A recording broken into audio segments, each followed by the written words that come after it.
And he is one of our favorite alumni for many different reasons. He was my advisee. What can I say about Z. Ross? Yes, I'm going to say this. First of all, he was a scholar, he was an athlete, but he is also the reason that we have the hoodie rule here at Plymouth. He was known to wear very garish hoodies to school that were very, very inappropriate. And he even referenced in his senior speech that sometimes he didn't even have anything under these hoodies. So as his advisor, I was horrified, that's what he did. And we invented the new Z. Ross hoodie rule. And so normally alumni, when they want to come back and speak, they don't normally ask us. We would normally reach out to them. But Z contacted me and Mr. Schmick about giving a speech to Assembly. And we have no idea what he's going to say.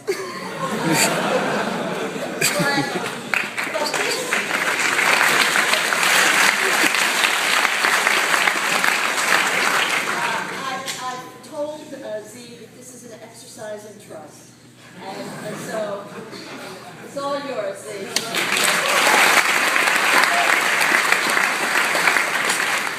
Hello everyone.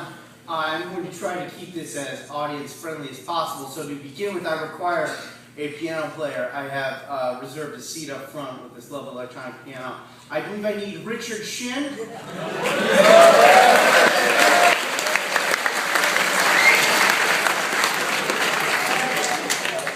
Low amounts of effort will be required, I promise. Okay. When you get it and it gets all comfortable, please give me a GFE, kind of like a dun dun dun, kind of evil sound. That's the one. Alrighty. This may scare our turn to begin with, but I'm going to start off this speech with a disclaimer. As you will find out in a short moment, this is a redemption speech. And as such, I will keep it relatively PG-rated. We'll say actually G-rated entirely. That does not, however, preclude me from attempting to elicit cheap laughs out of all of you, staff and alums included. To walk this line, I will have to explain the context of some of the photos I will show you, but I promise they are all incredibly G-rated. Try not to make any assumptions. First, let's switch this one up. This is my motivational early slide so I don't get nervous. My dad would never say something like that. I'm just kidding. Now, being that this is Mr. Schmick's last year, the following is not an excerpt from, but rather the entire poem I wrote 10 years ago in Mr. Schmick's lyric poetry class. It's almost a 10-year reading together. He was there for me right around the time I got into my first deer-involved car accident. I'll tell a quick story. On a casual drive back from my friend Colby Nice's house, who was also a 2003 alum, on the road, long in the distance, I saw a deer. And being the responsible driver that I am, I slowed down to 10 miles per hour. In fact, my sister was in the car there with me. She can corroborate this entire story. And while going 10 miles an hour with a deer probably 100 yards in front of me, a second deer came out of nowhere and ran into my car. I did not hit it, it hit me. I can promise you that. But my tire crunched across it. It was a gross scene. It hobbled off. I know that it died.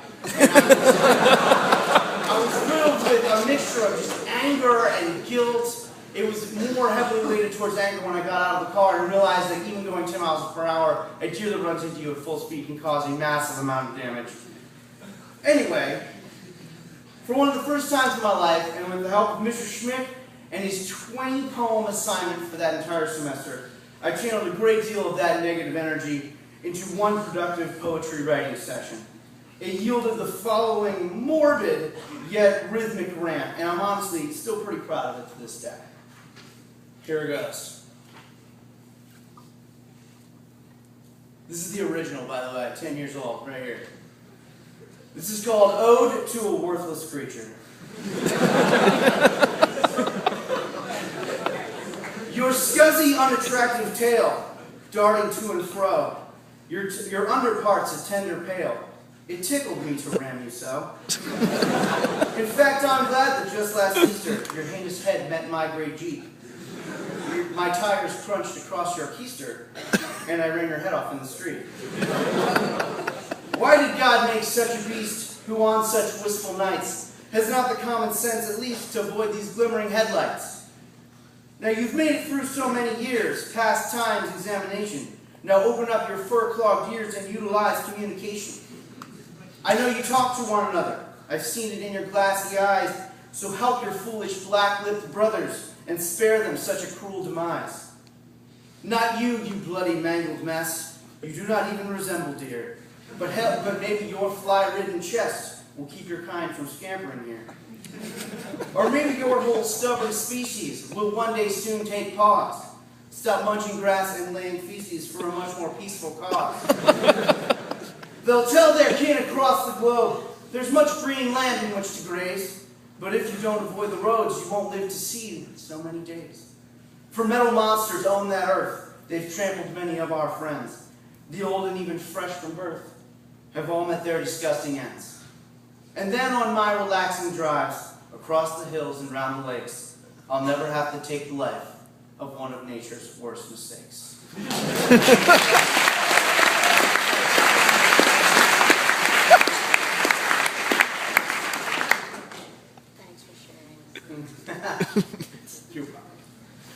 Mr. Schmick, I loved that class, and you are a wonderful person. There's nothing specifically built into this speech. Oh, but thank you for your service, but I just have to do it. Thank you so much. You were an amazing leader for all of us when we were here, and I really can't thank you enough for the effect you had on my life.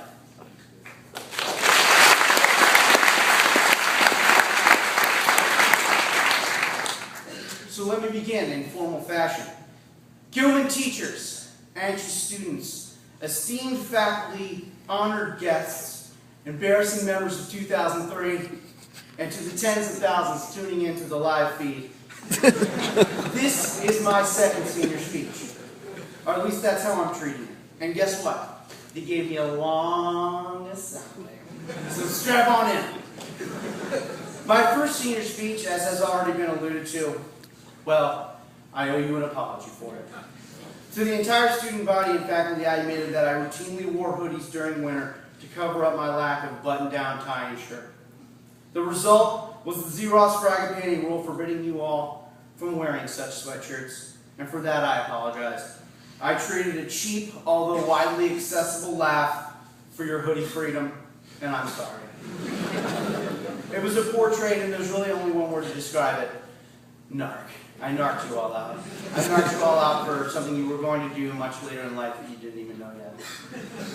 It was a lame move. So this, and thusly, I have a lot of redeeming to do, and this is a redemption speech through and through. A few notes first. Although I may be able to redeem myself, I'll never ditch my ADD that kind of caused me to wear sweatshirts over no button down in the first place. So I have my buddy here, fellow 2003 graduate Stan Feldman, to provide a little bit of support for this train that can easily fall off the tracks. In other words, he has a copy of my speech, and he will be reminding me what I was talking about. Also, I won't be able to redeem myself at all to you if your head is in a cell phone. So Luke Poggi, another 2003 grad, will be in charge of intimidation and temporary judge and jury if he finds anyone having one. He was actually supposed to wear a football helmet. It would have made it a lot better. So as this is my second senior speech, a chance to redeem myself, I'm left to wonder, what makes a great senior speech up here? I had about 12 days to prepare for this, and I sat down to write pieces of it several times, but I was incredibly blocked early on. To be fair, the creative juices do flow more naturally near the closing bell, but there's something else blocking me here. I realized eventually that it was because what I was trying to do was tell you all a little bit about what you can expect from the next 10 to 13 years of your life, in somewhat of a matter-of-fact, step-by-step way. I thought I could etch out a verbal timeline and make recommendations for how you can navigate these next couple years, these next 10 years cleverly. It's similar to how a great senior speech ties its audience in with an inherent piece of wisdom that the speaker possesses. Go for some water. I'm going to need it. The problem is, that particular format, that step-by-step format, is boring and perhaps even more unoriginal. So what I'm hoping to do instead, and what I think will allow for improved long assembly experience, is that I will tell you a series of stories and assessments explaining how these 10 years have gone for me, covering the highs, the lows, the good choices, and the poor ones, and let you decide for yourself what common themes I'm very obviously cramming down your throat. Of course, in the end, not to really be that different, I'll still tie it together for all of you. And it'll actually probably be a bunch of separate times. I can't really help myself. Ultimately, it will be, at the very least, only slightly less boring and unoriginal. It's also a format which supports a ton of epic bro pics, which I say with a little bit of sarcasm, but we're all going to love it, I promise. Bam! There it is. Remember, this is being taped and viewed live on the live stream. I need top-notch visual aids. But first, some history. I was born a wee laddie in White Plains, New York, and immediately, upon exiting, I threw on some hot school footies and hitchhiked home to Westport, Connecticut. My parents said it was because I just knew where home was, having been there a great deal of time the past 9 months. The doctor said it was just a natural desire to use my large and overly developed calf muscles. Somewhere, the Gilman soccer gods giggled. After really getting after some oak-aged papaya Gerber baby fuel snacks, my mom and dad explained where my crib was, my basic accommodations, and how to change myself, in fact. They recall my reaction as ambivalent, disinterested, and yet somehow energetic. It's a reaction to information I continue to have a solid mastery of to this day. Of course, there was much more excitement to come. By 2, I was an early whiz at basic card games, reclining on a lounge chair, and changing the TV to a different station just as a bad commercial was about to come on. My dad was very impressed. By 3, I got way more into open fire grilling, and I hosted my first beer can chicken chowdown day in May of '88 for the entire Christ Band family. Of course, I couldn't partake, but it was a beautiful day. Prior to moving to Baltimore, I went to a public school at Colbytown Elementary, the local public school. I was characterized as awkward, solid, and reliable in the jungle gym, but a general pest with the ladies. Sandboxes are the hardest place for a guy to score some lip loving at the age of 5. And as I quickly found out, chasing them does not help. At ages 2 and 5, our family also added 2 more members. My sisters Taylor and Morgan Fragapani were born. And really, to sum it up, I was living in Westport, Connecticut, and I slept a lot. It was a magnificent blur. I remember little, but I'm certain it was eventful. Now, my mom and dad met at Cooper's and Library and Accounting Firm, which you may all now recognize as Price Waterhouse Coopers. They married, and 11 years later, my mom semi-retired from her career at PwC to have me. Prior to my birth, my dad left for another company called PHH, Peterson, Howell, and Heather, which specialized in corporate relocation. And when I was age 7, my dad moved our family to Baltimore, PHH's headquarters, for a large promotion. My parents then began to search for places for me to go to elementary school. This is chapter 4, Gilman. In early 1992, I was ushered through a hallway of the Gilman Lower School building in a tiny classroom where I took a standardized test. I had no idea that the results of this test would determine whether or not I'd sit in that same classroom less than a year later. That fall, I attended Miss Albert's 2nd grade class. Man.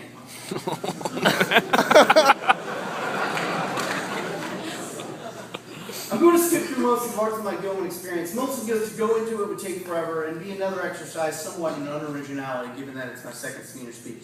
Also, the point of this is to give you advice, and many of you have already made it through a great deal of your Gilman experience, so I'm a little late on that. I'll just say that I loved it here. Despite the early social problems that you might expect from someone who looks like that.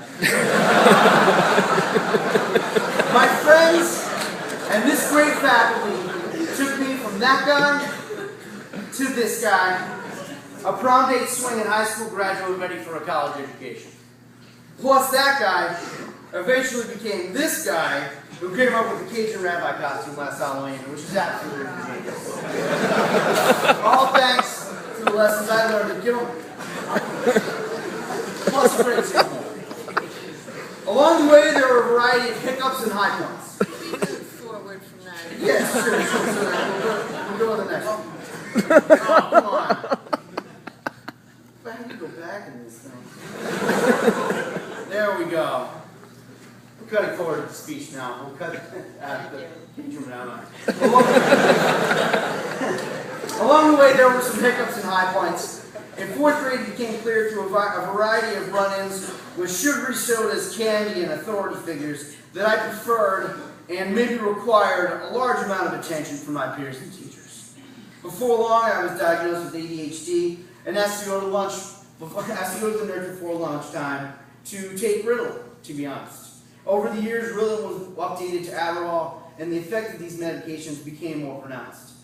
I won't dwell on this here, but you should all know that 15 years later, I no longer take these medications. This is not really a stand against them in general, but more of a feeling of how they made me feel. If you feel similarly, please come up to me and talk to me after assembly. I'd be happy to talk to you about it. I never really fully understood what having ADHD meant until a few years later. But to my great fortune, this disorder was presented to me as a lovable idiosyncrasy of my character. It wasn't until I started middle school that I realized this difficulty maintaining concentration had anything to do with my ability to learn. One thing I'm also thankful for, getting diagnosed with ADHD gave me a chance to speak to Gilman's counselors. They assured me that asking for help was encouraged, and I can still assure you now that type of one-on-one guidance is invaluable, be it with a Gilman's counselor or other professionals.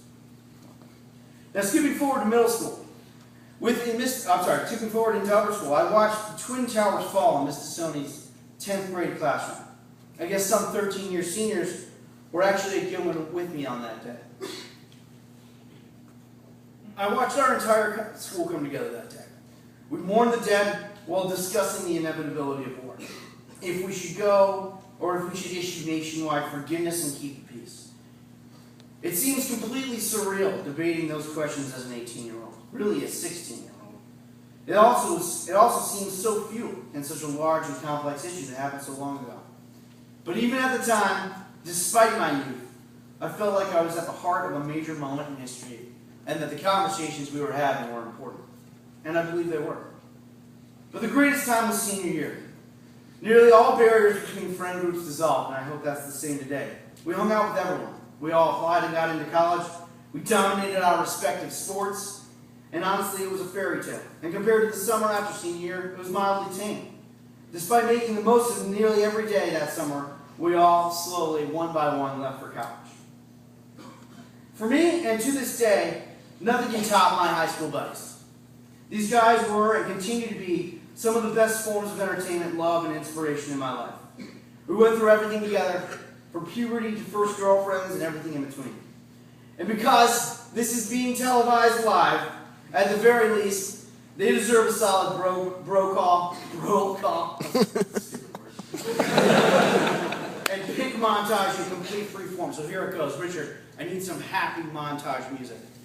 Real quick. So off the top of your head.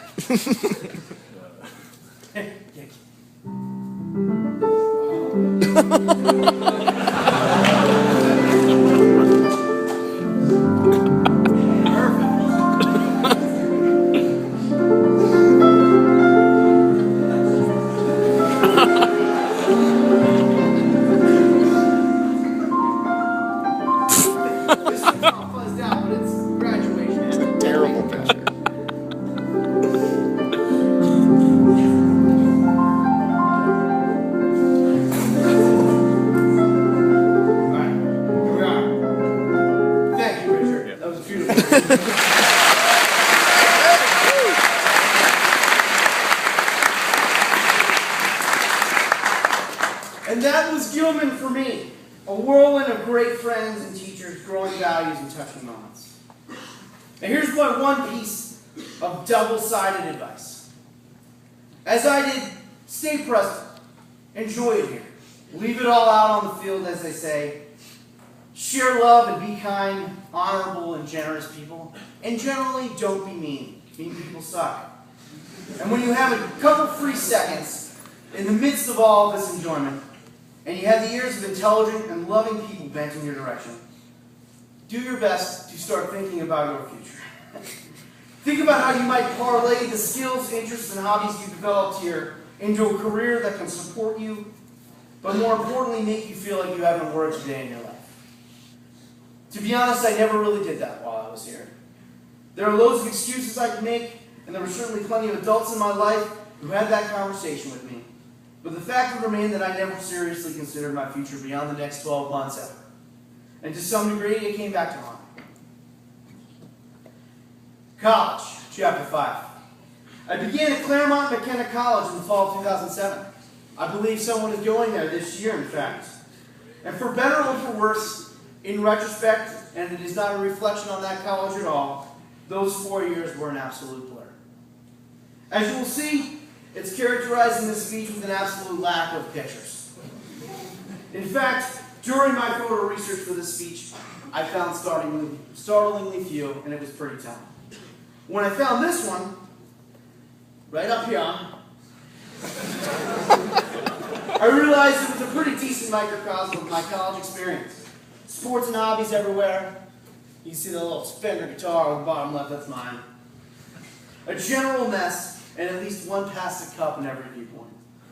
I had a great time at CMC, and I'm happy for the experience. And yes, there were parties and a little bit of debauchery, but that's not really what contributed to the fogginess. Let me explain. See, Gilman prepared me well for the academic rigors of a college curriculum. Frankly, freshman and sophomore year were a breeze. With a full load of AP credits at my disposal, I placed out my entire language requirement and into differential equations, junior level math. Thanks, Donnie Raj. But having never taken the time on my own to think about where this all might be headed, and relying solely on the advice of my parents and conventional wisdom, I chose a path based purely on my aptitudes and not at all on my passions. In short, turning a blind eye to all the resources at my disposal, both here and at CMC, I mapped out my college education poorly. My loosely concocted plan dictated that I take the courses that honed the aptitudes I had shown in high school, but only inside the classroom. These courses would also satisfy the necessary requirements for a marketable degree in my parents' eyes. In this case, an economics and engineering major from both CMC and Harvey-Mudd, the neighboring engineering school. To be fair, a degree like this would also have been impressive in the eyes of not just my parents, but most job recruiters as well. There was a problem. The problem was I had no love for mechanical or electrical engineering, which was all I was studying. And after 2 years of prep courses and 2 increasingly harder engineering courses, I dropped that part of my major entirely. Now, because I had already taken on a heavy course load in addition to my AP credits from Gilman, I was able to easily switch to a dual math and finance major and ride out the rest of my college career at a 75% course load, graduating in 4 years. But there is another problem. I didn't love finance either. To the dismay of my CPA parents, accounting class introduced me to a level of boredom I didn't know existed. Corporate finance was almost as bad. And frankly, I didn't like the people who wanted to be investment bankers or hedge fund managers either. It seemed that humility was not a common trait, and neither was the desire for creative collaboration. Still, I trudged on and determined to get the marketing degree I came here for, but that came at a price. And here it was. My real life in college existed almost entirely outside of the classroom and the library. And when those are the only times you care to stay present with yourself, your memory of the events will undoubtedly suffer. I played on the CMC football team as a kicker. The same position I played only senior year at Gilman, where our undefeated team with Victor Abiamiri and Ambrose Wooden and this guy Luke Poggi won the MIAAs and secured a national high school football ranking. I also ran on the track team. Did that in the spring as a supremely average 800, 400, and 200 runner. I also started a band called Double Stamp. Here we are. That's on my Facebook page.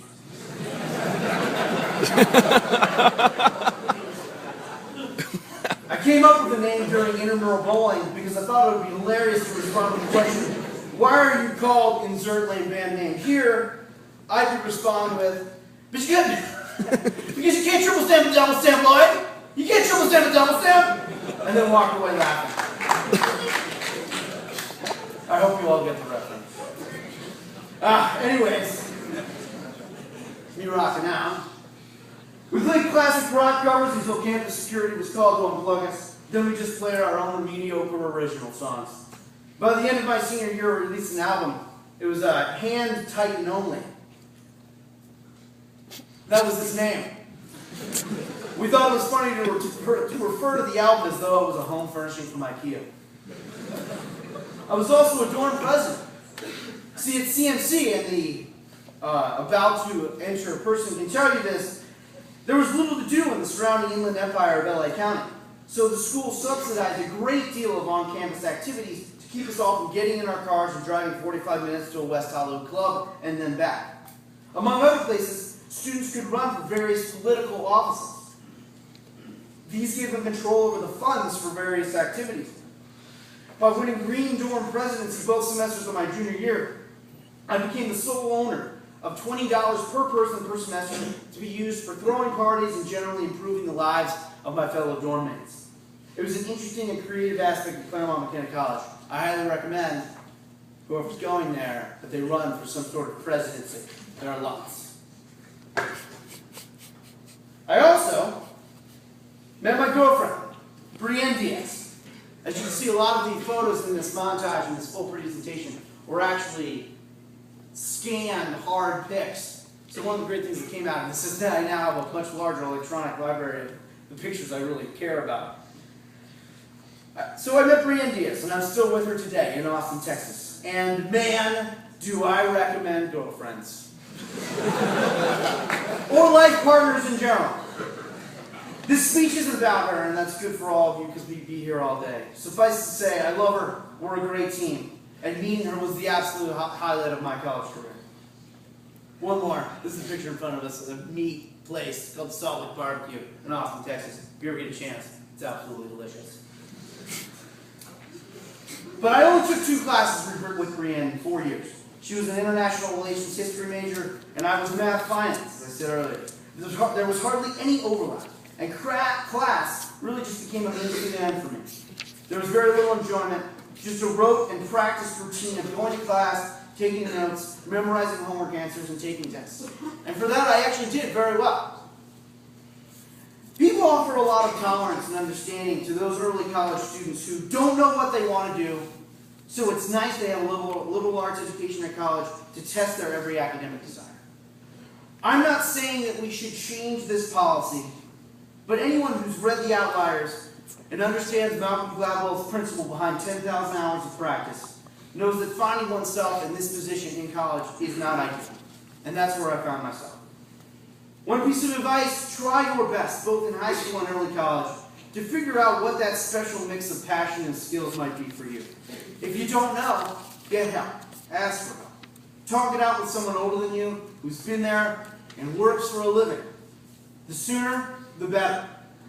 Because the sooner you can start those 10,000 hours. And guess what? If you fake it, someone, somewhere down the line, will notice and exclude you. For me, this particular set of someones were college job recruiters. Senior year in college had thus far been the greatest of the 4. I had a light workload, a great girlfriend, an active lifestyle, and great friends, many of whom I live with today in Austin, Texas. I entered job search time with confidence, and although I wasn't in love with my studies, there was a semester's worth of legendary times to be had. In general, I was riding pretty high. My impending college degree and solid grades landed me tons of interviews with investment banks, energy traders, and private equity companies. In the end, however, my obvious lack of enthusiasm for finance and the culture surrounding it was my undoing. The good grades I strived to get and the courses I forced myself to take couldn't hide the fact that the subject matter didn't interest me. It was a poorly conceived plan that backfired, and I was left at the end of college with one attractive job offer out of many applications. I would eventually walk off the podium at CMC graduation, an unemployed and thoroughly confused 22-year-old kid. Richard D. GFE. Perfect. Chapter 6, post-college. Double stamp recorded, hand typed only in the month immediately following my graduation. It was critically acclaimed as a wild waste of money and time by our bassist, but it exists now forever on CD and on the internet, and for that I'm pretty happy. That was the only highlight in a long string of lowlights near the end of college senior year. In addition to leaving CMC jobless and realizing I had no idea what I wanted to do with my life professionally, my relationship with my girlfriend also temporarily ended. I was into my mid-20s a single, solitary, and unemployed man. I remember calling my dad and trying to explain to him how in such a short span of time, I went from chief to low man on the totem pole, both in terms of professional hierarchy and general happiness. It was a cruel awakening from my state of ignorant bliss to face the cold reality that I needed a job and I had no idea what I wanted that to be.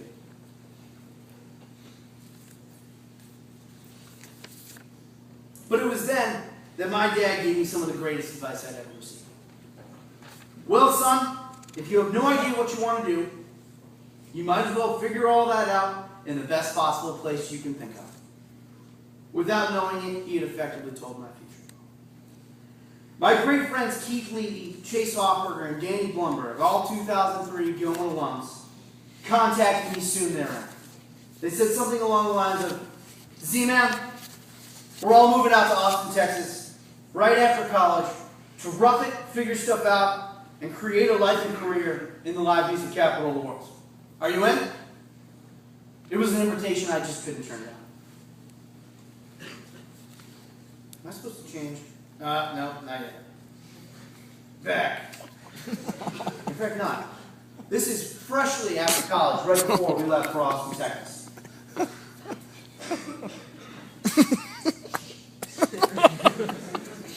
Alrighty. I'm going to jump ahead. No. When I got to Austin, I took a second piece of my father's advice. If you got no idea what you want to do, and you're now in the best possible place to figure it out, go into sales. See what emotionally challenging hard work feels like. And so I did. I joined a company called Competitive Consulting, and my boss, Joe Nolan, proceeded to explain to me what my job description was. In doing so, I soon realized I was also being explained the concept behind a pyramid scheme. See, Competitive Consulting worked on behalf of large office supply companies like Staples and Quill to earn them new customers. Essentially, I'd learn the pitch and walk door to door, cold busting into small to medium-sized businesses and selling paper, toner, printers, and whatever else they wanted 20% off on. I worked entirely on commission, and Joe lived entirely off of mine. With some degree of variation, that's how all pyramid schemes work. The job was much like college, and then I powered through something I believed to be good for me in my future, despite deeply, deeply hating every minute of it. After 4 months, the ultimate lesson was beaten into me. What was I doing? I had so little of an idea of what I wanted that I was willing to make myself miserable to try to find the answer. Perhaps the answer was that I shouldn't be miserable at all. Could I really not spare the necessary time for a thoughtful self-evaluation of my skills and passion to find a job, any job, that I might both enjoy and be good at? The next part I am going to skip through. I found, through my dad, a guy who worked in the startup world, who worked as an internet marketer. It perfectly fused, right then and after, the left brain, right brain, creative and analytical side that I was always looking for. And for nearly the first time in my life, I found something that I was good at and enjoyed. Those next couple of years in Austin, after I started to work with Ryan, are still to this day what I call the golden years of my post-college life. Although Danny left Austin early to pursue a law degree, Keith, Chase, and I, along with our substitute roommate Caitlin Paver in this picture, proved to be an unstoppable team. Our first house was in the central part of Austin, 1550 Enfield Road, or the Teen as I described it. Our house may have been the highlight of these golden years. It had an awesome backyard, convenient location, cheap rent, and good people. All we needed to make the most of our formative years. Interesting story. Chase got a job through Sean Bose, featured hero in this senior day.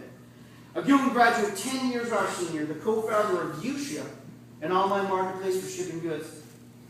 The picture above is actually from his senior page, which was published in my second grade yearbook. My very first yearbook I got of it.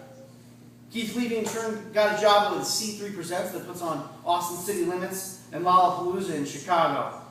An eventual primer for a career as a booking agent for touring bands across America.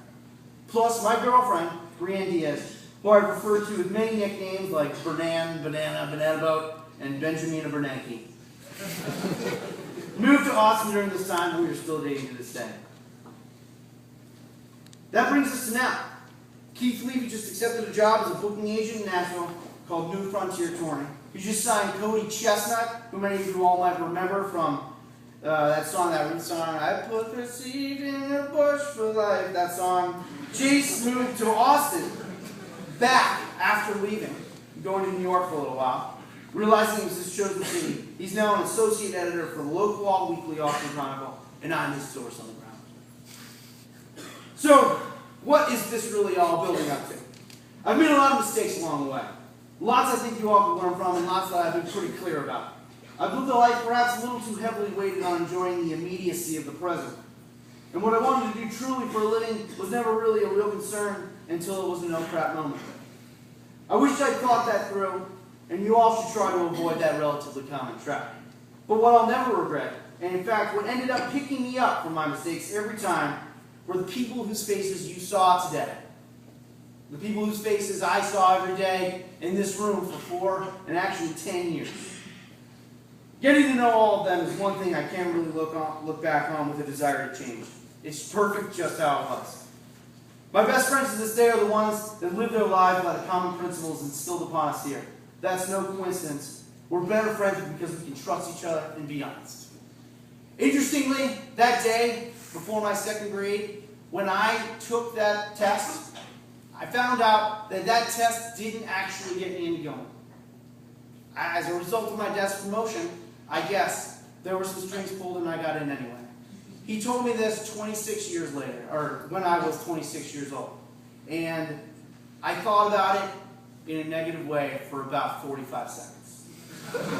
I don't care. I'm still here, giving a speech 10 years later after I graduated. It was absolutely worth it. I do not mind that stroke of luck at all.